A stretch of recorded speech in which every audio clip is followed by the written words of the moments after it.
বিসমিল্লাহির রহমানির রহিম। প্রিয় শিক্ষার্থীরা, আশা করি তোমরা সবাই ভালো আছো, সুস্থ আছো এবং স্বাস্থ্যবিধি মেনে নিজ নিজ বাসাবাড়িতে অবস্থান করছো। আমরা স্থবির এই সময়ে তোমাদের পড়াশোনার সুবিধার্থে অনলাইন ক্লাস নিয়ে তোমাদের সামনে এসেছি। প্রিয় শিক্ষার্থীরা, সরকারি সিটি কলেজ চট্টগ্রামের অনলাইন ক্লাসে তোমাদের সবাইকে স্বাগত জানাচ্ছি। আজকের এই ক্লাসটি উপস্থাপনায় আছি আমি মোহাম্মদ ইকবাল হোসেন। আমি সহকারী অধ্যাপক, ইসলামের ইতিহাস ও সংস্কৃতি বিভাগ, সরকারি সিটি কলেজ চট্টগ্রাম। আজকে আমরা ইসলামের ইতিহাস ও সংস্কৃতি বিষয়ের যে টপিকটি নিয়ে আলোচনা করব সেটি হচ্ছে সিপাহী বিপ্লব 1857 সালে যেটি হয়েছিল, যেটিকে সিপাহী বিপ্লব বা সিপাহী বিদ্রোহ বা ভারতের প্রথম স্বাধীনতা সংগ্রাম ইত্যাদি নামে এটিকে আখ্যায়িত করা হয়ে থাকে। 1757 সালে পলাশী যুদ্ধে জয়লাভ করার মধ্য দিয়ে ব্রিটিশরা বাংলা তথা ভারতবর্ষে রাজনৈতিক ক্ষমতা বা শাসন ক্ষমতা দখল করে নিয়েছিল। তখন থেকে ব্রিটিশদের বিরুদ্ধে এই ভারতবর্ষের বিভিন্ন জনগণ বিভিন্নভাবে বিভিন্ন জায়গায় ভারতবর্ষের বিচ্ছিন্নভাবে খণ্ড খণ্ডভাবে অনেকগুলো বিদ্রোহ করেছিল, সশস্ত্র বিদ্রোহ করেছিল, আন্দোলন করেছিল। 1857 সালে যে বিদ্রোহটা হয়েছিল, এখানে ব্রিটিশ সেনাবাহিনীতে বা ভারতবর্ষে নিযুক্ত ব্রিটিশদের যে সামরিক শক্তি, সেখানে কর্মরত ভারতীয় সিপাহী যারা ছিলেন, হিন্দু মুসলিম উভয় ধর্মাবলম্বী, তারা মূলত এই বিদ্রোহটা করেছিল এবং এটি ব্যাপক আকারের বিদ্রোহ ছিল। এই জন্য এটিকে ভারতের প্রথম স্বাধীনতা সংগ্রাম বলা হয়ে থাকে। প্রিয় শিক্ষার্থীরা, আজকে আমরা তোমাদের সামনে এই ভারতের প্রথম স্বাধীনতা বিদ্রোহ সংগ্রাম বা সিপাহী বিদ্রোহ বা সিপাহী বিপ্লব 1857 সালে যেটি হয়েছিল সেটি নিয়ে কথা বলবো। আজকের এই ক্লাসটি মূলত দ্বাদশ শ্রেণীর জন্য, উচ্চ মাধ্যমিক দ্বাদশ শ্রেণীর জন্য দেয়া হলেও এই টপিকটি যারা ডিগ্রি পাস দ্বিতীয় বর্ষে পড়াশোনা করছো তাদের কাজে লাগবে, এবং ইসলামের ইতিহাস ও সংস্কৃতি বিষয়ে যারা অনার্স দ্বিতীয় বর্ষে পড়ছো এই টপিকটি তাদেরও কাজে লাগবে। প্রিয় শিক্ষার্থীরা, সিপাহী বিদ্রোহী নিয়ে আলোচনা করার আগে চলো আমরা এটি নিয়ে একটি ছোট্ট ভিডিও ডকুমেন্টারি দেখে আসি, এরপরে এটা নিয়ে বিস্তারিত তোমাদের সাথে আমরা আলোচনা করব।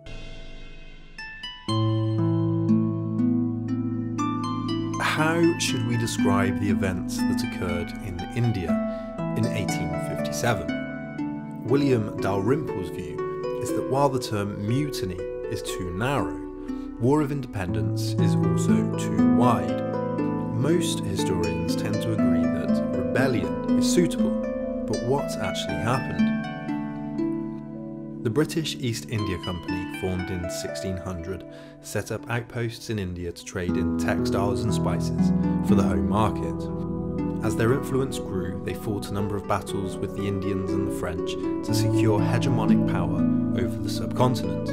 This culminated with a British victory at the Battle of Plassey in 1757, which secured the company's monopoly over India. Fast forward 100 years and discontent is growing. Taxes are rising and land rights are being denied to itinerant tribes who turn to banditry in protest.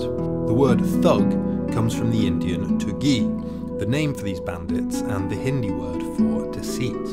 Also, land meant for mosques and temples was being taken for churches, and native peoples were concerned rightly that the British meant to convert them to Christianity. Interestingly, as British power increased, so did segregation between the British and the natives. Early on in the East India Company's history, British officers often became Indianized and were moved and influenced by Indian culture, such as the tolerant religious pluralism advocated by the great leader Akbar centuries before. But as the British began to dominate, all of this changed. In 1780, 1 in 3 East India employees married Indian women, while in 1820, this figure dropped to 1 in 7. This growing oppression is the backdrop over which the events of 1857 began. This is the Enfield P53 rifle, and to load it, it required that the user bite the new paper cartridges to release the bullet and gunpowder. The problem was that these new cartridges were greased with beef and pork fat, which of course was hugely offensive to the Hindu and Muslim sepoys who were hired by and fought for the company. This discontent led to a young sepoy officer, Mangal Pandey, who is now a national hero, shooting at his officer and consequently being executed. Gradually, as this news and the discontent spread, sepoys mutinied in Cawnpur, Lucknow, Jhansi and Meerut, among others, with the sepoys of Meerut marching 40 miles to Delhi, the seat of the last Mughal emperor, the aging Bahadur Shah Zafar II. The revolt spread throughout the city, and Europeans and Christian Indians were slaughtered. The Shah, being emperor only in name, was reluctant at first, but accepted the sepoys' pleas for leadership, and Delhi was secured. Of course, the rebellion was short-lived, as British troops were brought in from the Crimean War and from China, slowly marching on Delhi, killing many along the way. They set up a base outside the city and besieged the city for almost 3 months, while much of that time being heavily on the defensive themselves. At times it seemed like the British might have to withdraw until reinforcements arrived from the Punjab, where Sikhs had no intention of supporting the Mughal emperor. The city was eventually recaptured along with Bahadur Shah, whose sons were immediately killed and himself sent into exile. Many were murdered in retaliation and many executed by cannon, as was Mughal tradition. Similar events occurred across the country. The rebellion lasted over 2 years in total, but reaction was swift, and the East India Company was dismantled by the British government, who took direct control over the subcontinent. প্রিয় শিক্ষার্থীরা, আমরা video ডকুমেন্টারিটা দেখলাম। চলো আমরা এবার সিপাহী বিদ্রোহ কেন হয়েছিল, এর ব্যাপ্তি কতটুকু হয়েছিল, এর রেজাল্টটা কি হয়েছিল বা ইফেক্টটা কি হয়েছিল, এই বিষয়টা নিয়ে তোমাদের সাথে একটু আলোচনা করি। প্রিয় শিক্ষার্থীরা, সিপাহী বিপ্লব বা সিপাহী বিদ্রোহ যেটি 1857 সালে যেটি হয়েছিল, তো এটি দেখো আমরা বলেছি যে পলাশী যুদ্ধের পরে ভারতবর্ষে ইস্ট ইন্ডিয়া কোম্পানির দুঃশাসনের ফলে সমগ্র উত্তর ভারত জুড়ে 1857 সালে সিপাহীদের নেতৃত্বে সাধারণ জনগণ ব্রিটিশ বিরোধী যে আন্দোলন করেছিল, সশস্ত্র আন্দোলন করেছিল ব্রিটিশদের অধীনতা থেকে মুক্তি পাওয়ার জন্য, এটিকেই প্রথম সশস্ত্র সংগ্রাম বা ভারতের প্রথম স্বাধীনতা সংগ্রাম বলা হয়ে থাকে। এটি ইতিপূর্বে ভারতবর্ষে সংগঠিত যে সংগ্রামগুলো ছিল, যেমন শাহ ওয়ালিউল্লাহর আন্দোলন সংগ্রাম, ফরাইজি আন্দোলন, তিতুমিরের বিদ্রোহ, সৈয়দ আহমেদ শহীদের তথাকথিত ওয়াহাবি আন্দোলন ইত্যাদির ধারাবাহিকতায় এটি সংগঠিত ছিল। এটি হুট করে বিচ্ছিন্নভাবে এটি সংগঠিত হয়নি। তো বিপ্লবের কারণ কি ছিল সে 1857 সালে? আসলে কোনো একটি বিপ্লব একক কোনো কারণে একদিনে হয় না, এর পিছনে রাজনৈতিক, সামাজিক, অর্থনৈতিক, ধর্মীয় অনেকগুলো কারণ থাকে। এগুলো নিয়ে আমরা কথা বলি। বিপ্লবের রাজনৈতিক কারণ কি ছিল? 1857 সালে পলাশী যুদ্ধে জয়লাভ করার পর ইস্ট ইন্ডিয়া কোম্পানি অত্যন্ত দ্রুত গতিতে বাংলায় তথা ভারতবর্ষে তাদের ক্ষমতাকে বৃদ্ধি করতে থাকে। তারা এর জন্য আগ্রাসী সব রাজ্য বিস্তার নীতি গ্রহণ করেছিল। এর ফলে 1818 সালে শেষ পেশোয়া সিংহাসনচ্যুত হয়েছিলেন এবং এর ফলে দেশীয় রাজ্য যেগুলো ছিল এগুলো ব্রিটিশদের সাম্রাজ্যভুক্ত হয়ে যায় এবং 1843 সালে তারা সিন্ধু, 49 সালে পাঞ্জাব দখল করে নেয় এবং ব্রিটিশদের আশ্রিত নাবালক মহারাজ দিলীপ কুমারের অধিকারকে তারা ছিনিয়ে নিয়েছিল। তো সত্য বিলোপ নীতি এটি বিদ্রোহের একটি অন্যতম কারণ ছিল। লর্ড ডালহৌসি সাম্রাজ্য বিস্তার করার জন্য ব্রিটিশদের পক্ষে ভারতবর্ষে যে নীতিগুলো গ্রহণ করেছিলেন তার মধ্যে অত্যন্ত ঘৃণ্য ছিল সত্য বিলোপ নীতি। তো এর ফলে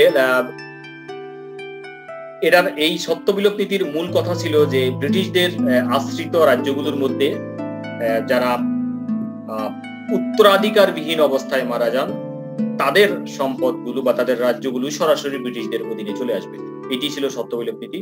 এই নীতির প্রয়োগ করে লর্ড ডালহৌসি সাতারা, সম্বলপুর, নাগপুর, ঝাঁসি, ভগবত, উদয়পুর, কারাউলি প্রভৃতি ব্রিটিশ সাম্রাজ্যভুক্ত করেছিলেন।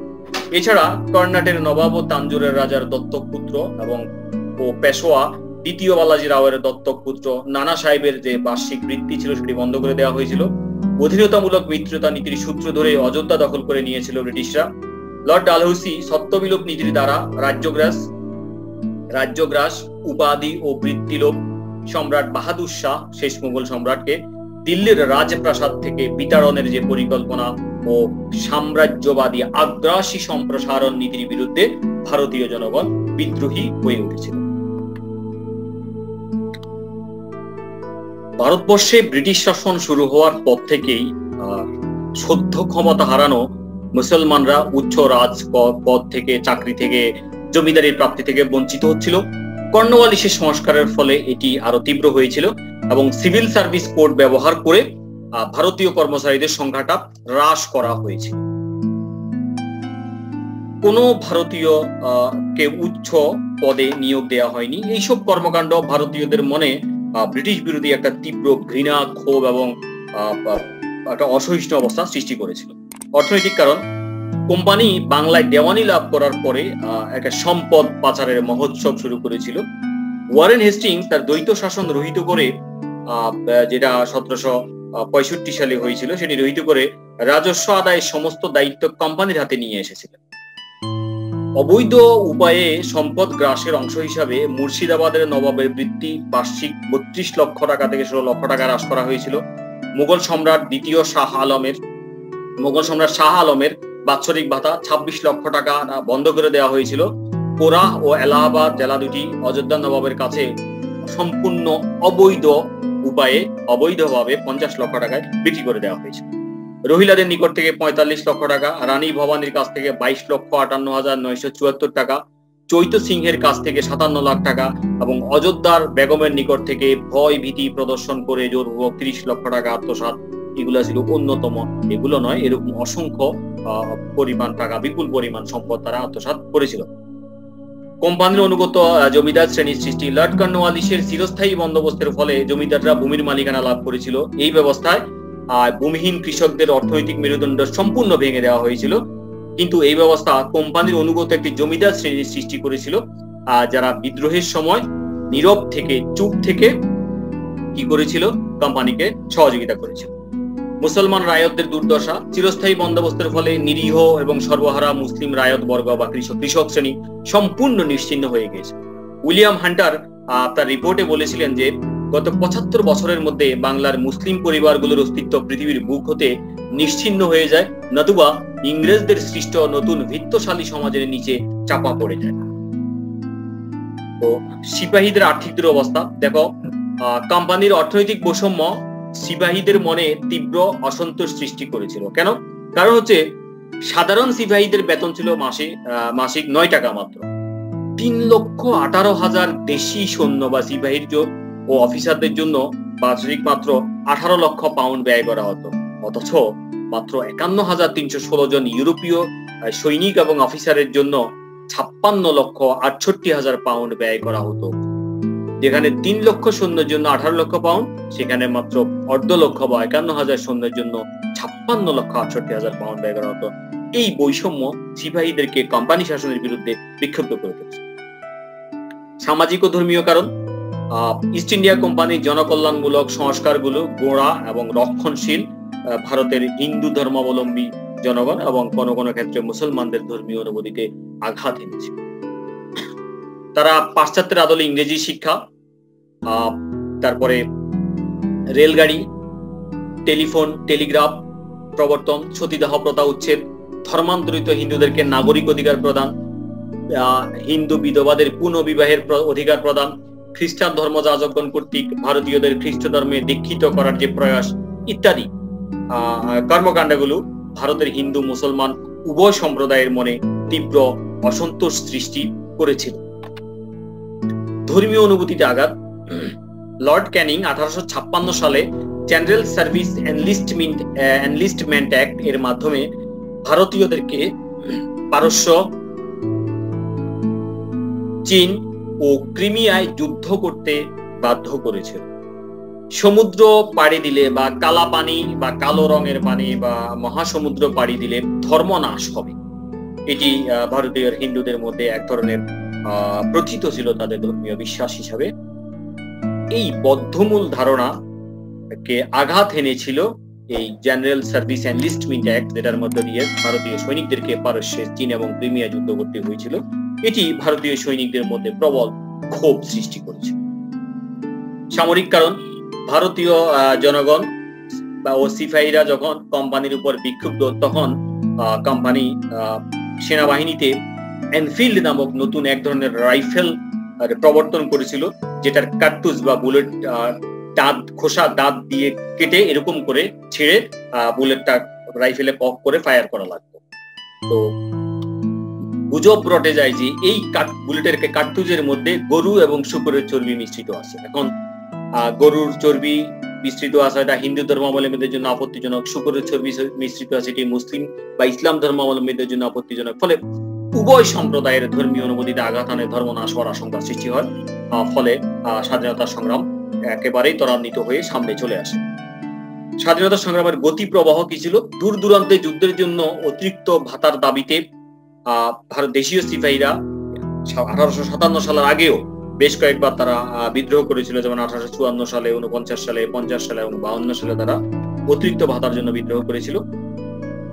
ব্রিটিশ শাসনের নাগপাশ থেকে স্বাধিকার অর্জনের জন্য একটি সুপরিকল্পিত বিপ্লবের সূত্রপাত হয়েছিল 1857 সালের 29 মার্চ কলকাতার নিকটস্থ বহরমপুর এবং ব্যারাকপুর। ক্রমান্বয়ে অগ্নিস্ফুলিঙ্গের মতো এই বিপ্লব মিরাট, বেরেলি, দিল্লি, ঝাঁসি, যুক্তপ্রদেশ, কানপুর, লখনৌ সহ অনেক শহরে এটি ছড়িয়ে পড়েছিল। বিপ্লবীরা দিল্লি দখল করে মুঘল সম্রাট দ্বিতীয় বাহাদুর শাহকে ভারতের সম্রাট ঘোষণা করে। কানপুরের নানা সাহেব, অযোধ্যার বেগম হজরত মহল, বেরেলি বহদ খান, লখনৌর মৌলভী আহমদুল্লাহ, রোহিলাখণ্ডের খান বাহাদুর, এলাহাবাদের মৌলভী লিয়াকত আলী, ঝাঁসির রানী লক্ষ্মীবাই, নানা সাহেব, তাঁতিয়া তোপি প্রমুখ এই সংগ্রামে নেতৃত্ব দিয়েছিলেন। প্রিয় শিক্ষার্থীরা, আমরা স্ক্রিনে একটা ম্যাপ দেখতে পাচ্ছি। এই ম্যাপে অনেকগুলো রঙের ব্যবহার দেখানো হয়েছে। দেখো, আমার মাউস পয়েন্টার দেখা আছে, যেখানে ইংরেজি 1 লেখা আছে, 3, 4, এই যে 2, 6, এই যে 5। এই কালো রঙের ছোট ছোট জায়গা যেগুলো ছিল, এগুলো ছিল বিদ্রোহের কেন্দ্র, যেখানে যে অঞ্চলগুলোতে, স্টেটগুলোতে বিদ্রোহ হয়েছিল। তারপরে এই যে নীল রঙের, গাঢ় রঙের যেগুলো ছিল, এগুলো হচ্ছে ব্রিটিশদের অনুগত রাজ্য যেগুলো ছিল এগুলো। আকাশি রঙের যে বড় বড় অঞ্চল আছে, যেখানে কাশ্মীর, তারপরে এগুলো দেওয়া আছে, যেখানে হায়দ্রাবাদ, এই অঞ্চলগুলো, এগুলো ছিল ব্রিটিশদের সহযোগিতা করেছিল, ব্রিটিশদের সহায়ক হিসেবে কাজ করেছিল বিদ্রোহের সময় এই অঞ্চলগুলো। তারপরে এই যে লেমন রঙের বা লেমন কালার যেটিকে বলা হয়, এটি এখানে বড় দেশে খন্ড বিখণ্ড ছড়িয়ে আছে এখানে পর্যন্ত। এগুলো ছিল নিউট্রাল স্টেট বলা হয় এদেরকে, অর্থাৎ এরা নিরপেক্ষ ছিল। তারপরে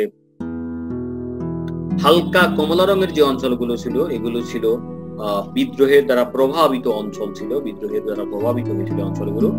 আর সাদা অঞ্চল যেগুলো দেখা যাচ্ছে সাদা রঙের ম্যাপের মধ্যে, এগুলো ছিল ব্রিটিশদের এক্সটেনশন টেরিটরি যেগুলো ছিল, ব্রিটিশদের বিদ্রোহের পরে, তারা বিদ্রোহের সময়কালে আগে পরে যেগুলো সম্প্রসারণ যেগুলো করেছিল, সে অঞ্চলগুলো দেখা যাচ্ছে। প্রিয় শিক্ষার্থীরা, দেখো, বিপ্লব দমন তারা করেছিল ব্রিটিশরা। এখন দেখো, আমরা দেখি যে বিপ্লবটা তারা কিভাবে দমন করেছিল।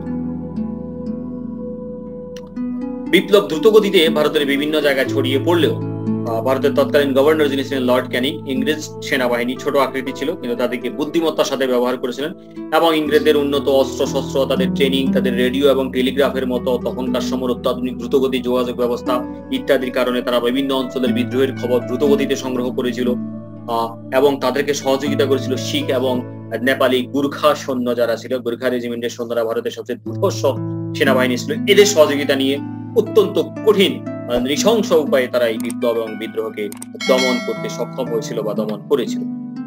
পাটনা ডিভিশনের কমান্ডার ছিলেন উইলিয়াম টাইলার, তিনি এবং বাংলা গ্যারিসনের মেজর ভিনসেন্ট, তারা বিহারের আন্দোলন দমন করেছিলেন। কর্নেল নীল, তিনি বারাণসীর সিপাহীদেরকে নির্মম ভাবে হত্যা করেছিলেন। 4 মাস অবরোধের পর স্যার আর্চডেল উইলসন এবং নেভিল চেম্বারলিন, তিনি পরে ব্রিটিশ প্রধানমন্ত্রী হয়েছিলেন, নেভিল চেম্বারলিন, তাদের নেতৃত্বে ইংরেজ এবং গুর্খা সৈন্যরা দিল্লির লালকেল্লা দখল করে নিয়েছিল। সম্রাট দ্বিতীয় বাহাদুর শাহ, শেষ মুঘল সম্রাট, তাকে হুমায়ুনের সমাধিক্ষেত্র থেকে বন্দী করা হয়েছিল এবং সবচেয়ে নেক্কারজনক এবং নৃশংস ঘটনা পৃথিবীর ইতিহাসে যেটি কখনো ঘটেনি সেটি তারা করেছিল। কিরকম? বাহাদুর শাহর সামনে তার পুত্র, পপুত্র, অর্থাৎ তার বংশের যত পুরুষ সদস্য ছিল তাদের প্রত্যেককে হত্যা করা হয়েছিল, যাতে ভবিষ্যতে কখনো মুঘল সম্রাটদের কোনো উত্তরাধিকার না থাকে। এটা অত্যন্ত নৃশংস এবং বর্বরচিত হত্যাকাণ্ড। এই ধরনের হত্যাকাণ্ডের ঘটনা আমরা পৃথিবীর ইতিহাসে আর কোথাও দেখতে পারি না। রাজনৈতিক হত্যাকাণ্ড যুদ্ধের কারণে, ক্ষমতার কারণে, যুদ্ধের ইত্যাদি কারণে হয়ে থাকে, কিন্তু একটা বংশকে নির্বংশ করে দেওয়ার জন্য বেছে বেছে তার সমস্ত পুরুষ সদস্যকে হত্যা করে দেওয়া, যাতে তারা পরবর্তীতে বংশ বিস্তার করতে না পারে, সেটি তারা করেছিল। এবং একেবারে উত্তরাধিকারহীন ভগ্ন হৃদয়ের দ্বিতীয় বাহাদুর শাহকে সহায় সম্বলহীন ভাবে, দীনহীন ভাবে তাকে রেঙ্গুনে নির্বাসিত করা হয়েছিল। তো স্যার হেনরি লরেন্স গুলিবিদ্ধ হয়ে মারা গিয়েছিলেন। তিনি মারা যাওয়ার পরে ব্রিগেডিয়ার ইংলিশ হ্যাভলক আউটরামকে সাথে নিয়ে 1858 সালের মার্চ মাসে লখনৌ দখল করেছিলেন। এরপর তারা রায়বেরেলি, রোহিলাখণ্ড এবং অযোধ্যার সংগ্রাম দমন করেছিলেন। কানপুরের নানা সাহেব পরাজিত হয়ে তিনি নেপালের জঙ্গলে আশ্রয় নিয়েছিলেন এবং সেখানে তিনি মারা যান। পরবর্তীতে তার কোনো খবর পাওয়া যায়নি। অযোধ্যার এক বিশ্বাসঘাতক জমিদারের গুলিতে দেশপ্রেমিক আহমদুল্লাহ শাহাদাত বরণ করেছিলেন। ঝাঁসির রানী লক্ষ্মীবাই পুরুষ বেশে যুদ্ধ করতে করতে করতে বিপুল বিক্রমে বীরত্বের সাথে যুদ্ধ করতে করতে তিনি যুদ্ধক্ষেত্রে মারা গিয়েছিলেন। ভারতের স্বাধীনতা সংগ্রামে যে ব্যক্তিগুলো বিশেষভাবে ওতপ্রোতভাবে জড়িত ছিলেন, ভূমিকা রেখেছিলেন, তাদেরকে আমরা এক নজরে দেখতে চাই। লর্ড ক্যানিং, তিনি ব্রিটিশ দের গভর্নর যিনি ছিলেন, কোম্পানি ব্রিটিশ নয়, কোম্পানি গভর্নর ছিলেন এখানে ভারতে ব্রিটিশদের পক্ষে। তারপরে এটা হচ্ছে দ্বিতীয় বাহাদুর শাহ, যিনি শেষ মুঘল সম্রাট ছিলেন, যাকে রেঙ্গুনে নির্বাসন দেওয়া ছিল। এর চেয়ে মঙ্গল পান্ডে, যিনি বিদ্রোহের সূচনা করেছিলেন, অর্থাৎ এনফিল্ড রাইফেলের কার্তুজ দাঁত দিয়ে কাটবেন না করে তিনি প্রতিরোধ করেন এবং সরাসরি ব্রিটিশদের বিরুদ্ধে লক্ষ্য করে গুলি ছুড়েছিলেন তিনি প্রথম। এই হচ্ছেন নানা সাহেব, যিনি বিপুল বিক্রমে যুদ্ধ করে পরে নেপালের জঙ্গলে পালিয়ে সেখানে তিনি মারা গিয়েছিলেন। ঝাঁসির রানী লক্ষ্মীবাই, তিনি পুরুষ বেশি যুদ্ধ করতে করতে যুদ্ধক্ষেত্রে মারা গিয়েছিলেন। স্বাধীনতা সংগ্রাম ব্যর্থ হয়েছিল। কেন ব্যর্থ হয়েছিল? সংগ্রামে অংশগ্রহণকারী হিন্দু, মুসলিম এবং দেশীয় রাজন্যবর্গ একক কোনো আদর্শে উদ্বুদ্ধ হয়ে যুদ্ধ তারা করেনি। তাদের মধ্যে যুদ্ধ শুরু হওয়ার পরে কে কোথায় দখল করবেন, যুদ্ধ জয় হওয়ার পরে ইত্যাদি নিয়ে তাদের মধ্যে দ্বন্দ্ব শুরু হয়েছিল। আহমদুল্লাহ এবং তাতিয়া তোপি ব্যতীত সংগ্রামের অন্যান্য নেতৃবৃন্দ তারা ব্যক্তিগত স্বার্থের বাইরে কোনো কিছু চিন্তা করতে পারেননি। বিপ্লবের নেতারা ঈশান্বিত হয়ে একে অপরের বিরুদ্ধে ষড়যন্ত্র করতেছিলেন। আরেকটা ছিল, একটি আঞ্চলিক সংগ্রাম ছিল। এটিকে সর্বভারতীয় আন্দোলন বলা যায় না, কারণ ভারতের উত্তর ভারত জুড়ে এই বিদ্রোহ ছড়িয়ে পড়লেও ভারতের দক্ষিণাঞ্চল, পাঞ্জাব, সিন্ধুর রাজপুতানা স্বাধীনতা সংগ্রামে তারা অংশগ্রহণ করেন। উপরন্তু সিন্ধিয়া, সালার জং, ভূপালের বেগম, পাঞ্জাবের গুলাব সিংহ ব্রিটিশ সরকারকে সর্বতোভাবে সহযোগিতা করেছিল। আরেকটা কারণ ছিল ব্রিটিশ সেনাবাহিনীর শ্রেষ্ঠত্ব। যুদ্ধে দেশীয় সেনাদের যে গাদা বন্দুক ছিল তার বিরুদ্ধে ব্রিটিশরা উন্নত অস্ত্রশস্ত্র ব্যবহার করেছিল। সবচেয়ে বেশি সহযোগিতা পেয়েছিল ব্রিটিশরা তাদের টেলিগ্রাফের মতো দ্রুতগতি যোগাযোগ ব্যবস্থা, অর্থাৎ বিদ্রোহীদের বা সিপাহীদের মুভমেন্ট সম্পর্কে তারা আগাম খবর সংগ্রহ করে এক প্রদেশ থেকে আরেক প্রদেশে তারা এগুলো পাচার করতে বা প্রেরণ করতে সক্ষম হয়েছিল, ফলে তারা সফল হয়েছিল। লর্ড ক্যানিং বিদ্রোহ দমন করার জন্য বিপ্লবীদের প্রতি একটা বন্ধুত্বপূর্ণ নীতি গ্রহণ করেছিলেন। তার এই কৌশল বেশ কাজ দিয়েছিল, ফলে বিপ্লবীরা বা বিদ্রোহীরা শান্ত হয়ে বিদ্রোহ ক্ষান্ত দেওয়ার চিন্তা ভাবনা করেছিলেন বা ক্ষান্ত দিয়েছিলেন। স্বাধীনতা সংগ্রামের ফলাফল কি হয়েছিল? 1857 সালে সিপাহী বিদ্রোহ ব্যর্থ হলেও ভারতের ইতিহাসে এটি একটি গুরুত্বপূর্ণ অধ্যায় রচনা করেছে। এর ফলে কোম্পানি শাসনের অবসান ঘটেছিল। ভারতের 1857 সালে ব্রিটিশ পার্লামেন্ট 2 আগস্ট 1858 সালের 2 August British parliament act for the better government of India এই বিধানের মাধ্যমে তারা ভারতের ইস্ট ইন্ডিয়া কোম্পানি শাসনের অবসান ঘটিয়ে ভারতের শাসনভার ব্রিটিশ পার্লামেন্ট গ্রহণ করে ভারতের বড়লাট ভাইসরয় হিসেবে অভিহিত হন এবং ব্রিটিশ ক্যাবিনেটের একজন মন্ত্রীকে ভারত সচিব নিযুক্ত করে 15 সদস্যের একটি কাউন্সিলের পর ভারত শাসনের দায়িত্ব অর্পণ করা হয়। অর্থাৎ এতদিন পর্যন্ত একটা বাণিজ্যিক প্রতিষ্ঠান ইস্ট ইন্ডিয়া কোম্পানি ভারত শাসন করেছিল, এখন সরাসরি ব্রিটিশ পার্লামেন্ট এটা দায়িত্ব গ্রহণ করে ভারতীয়দের। শাসনতান্ত্রিক পরিবর্তন যেটা হয়েছিল, ব্রিটিশ পার্লামেন্ট ভারতের শাসনভার গ্রহণ করার পরে কোম্পানি আমাদের রাজ্য বিস্তার নীতি বর্জন করেছিল, দেশীয় রাজন্যবর্গের সাথে স্থাপিত সন্ধিগুলো সংরক্ষণের ব্যবস্থা নিয়েছিল, জোরপূর্বক খ্রিস্ট ধর্মের দীক্ষা নিষিদ্ধ ঘোষণা করেছিল, জাতি ধর্ম নির্বিশেষে যোগ্য ভারতীয়দেরকে সরকারি এবং সেনাবাহিনীতে চাকরির ব্যবস্থা করেছিল, সত্য বিলোপ নীতি রহিত বা বিলুপ্ত ঘোষণা করেছিল, স্বাধীনতা সংগ্রামের সময় ইংরেজদের হত্যাকাণ্ডের সাথে জড়িত নাগরিকদের যে যারা হত্যা করেছিল, এই হত্যাকাণ্ডের সাথে জড়িত ভারতীয়দেরকে ক্ষমা প্রদর্শন করেছিল। কিন্তু একটা ব্যাপক পরিবর্তন তারা সেনা পুনর্গঠনের মধ্য দিয়ে নিয়েছিল, অর্থাৎ ভারতীয় সিপাহীদেরকে তারা আর বিশ্বাস করতে পারেনি। ফলে ভারতীয় সিপাহীদের উপর আস্থা হারিয়ে ফেলে তারা সেনাবাহিনীতে ইউরোপীয়দের সংখ্যা বৃদ্ধি করেছিল। বিশেষ করে আর্টিলারি ডিপার্টমেন্ট অর্থাৎ গোলন্দাজ বাহিনীতে ভারতীয়দের নিয়োগকে নিষিদ্ধ করে দেওয়া হয়েছিল, ভবিষ্যতে অন্য কোনো বিদ্রোহ বিশৃঙ্খলা আশঙ্কা। এর ফলে ভারতে মুঘল শাসনের অবসান ঘটেছিল, কারণ স্বাধীনতা সংগ্রামের সময় একজন হিন্দু কর্মচারীর বিশ্বাসঘাতকতায় স্বাধীনতা সংগ্রামের হুকুমনামার দলিল দস্তাবেজ সহ দ্বিতীয় বাহাদুর শাহ, শেষ মুঘল সম্রাট, তিনি ধরা পড়েছিলেন মুঘল সম্রাট হুমায়ুনের সমাধিক্ষেত্র থেকে, এবং তাকে ফৌজি কমিশন কর্তৃক ট্রায়াল করে, অর্থাৎ মিলিটারি ট্রায়াল করে এক ধরনের তাকে নির্বাসনে দেওয়া হয়েছিল, এবং নির্বাসিত অবস্থায় 1862 সালে তিনি মৃত্যুবরণ করেন। যেহেতু তিনি মারা যাওয়ার পূর্বে তার সামনে তার বংশের সমস্ত পুরুষ সদস্যকে হত্যা করা হয়েছিল, ফলে তার কোনো উত্তরাধিকার ভবিষ্যতে হওয়ার আর কোনো সম্ভাবনা রইল না। মুঘল সাম্রাজ্য চূড়ান্ত অবসান করেছিল। মুসলমানদের প্রতি ব্যাপক দমন নীতি গ্রহণ করেছিল, কারণ 1857 সালে সিপাহী বিদ্রোহ সহ ইতোপূর্বে সংগঠিত সমস্ত বিদ্রোহের জন্য ব্রিটিশরা মুসলমানদেরকে দায়ী করেছিল। ফলে মুসলমানদের উপর অমানসিক অত্যাচার নতুন ভাবে শুরু করেছিল ব্রিটিশরা, এবং তাদের মুসলমানদের সম্পত্তি পর্যন্ত তারা বাজেয়াপ্ত করেছিল। 1864 সালে আম্বাল বিচার, তারপরে হচ্ছে 1870 সালে মালদহ বিচার ও রাজমহলের বিচার, 1878 সালের পাটনা বিচারের মাধ্যমে ইত্যাদি এই ট্রায়াল গুলোর মাধ্যমে বহু মুসলমান রাজদ্রোহীকে মৃত্যুদণ্ড দেওয়া হয়েছিল, যাবজ্জীবন কারাবাস ও দ্বীপান্তর দণ্ডে দণ্ডিত করা হয়েছিল। যদিও 1858 সালের 2 আগস্ট ব্রিটিশ পার্লামেন্ট যে বেটার গভর্নমেন্ট ফর ইন্ডিয়ার যে অ্যাক্ট করেছিল, সে অ্যাক্ট অনুযায়ী তারা ঘোষণা করেছিল যে ব্রিটিশদের হত্যাকাণ্ডের সাথে জড়িত ভারতীয়দেরকে ক্ষমা প্রদর্শন করেছিল, কিন্তু মুসলমানদের ক্ষেত্রে এটা প্রয়োগ ঘটায়নি। তারা এই যে আম্বাল বিচার, মালদহ রাজমহলের ট্রায়াল, পাটনা ট্রায়ালের মাধ্যমে মুসলমানদেরকে মৃত্যুদণ্ড দিয়েছিল, যাবজ্জীবন কারাবাস দিয়েছিল, দ্বীপান্তর করেছিল, তাদের সম্পদ বাজেয়াপ্ত করেছিল। 1857 সালে সিপাহী বিদ্রোহ ব্যর্থ হলেও এই সংগ্রামের দেখানো পথ ধরে 1947 সালে ভারতীয় উপমহাদেশে ভারত এবং পাকিস্তান নামে দুটো স্বাধীন রাষ্ট্রের জন্ম হয়েছিল। প্রিয় শিক্ষার্থীরা, আমরা 1857 সালে সিপাহী বিদ্রোহ নিয়ে এতক্ষণ কথা বললাম।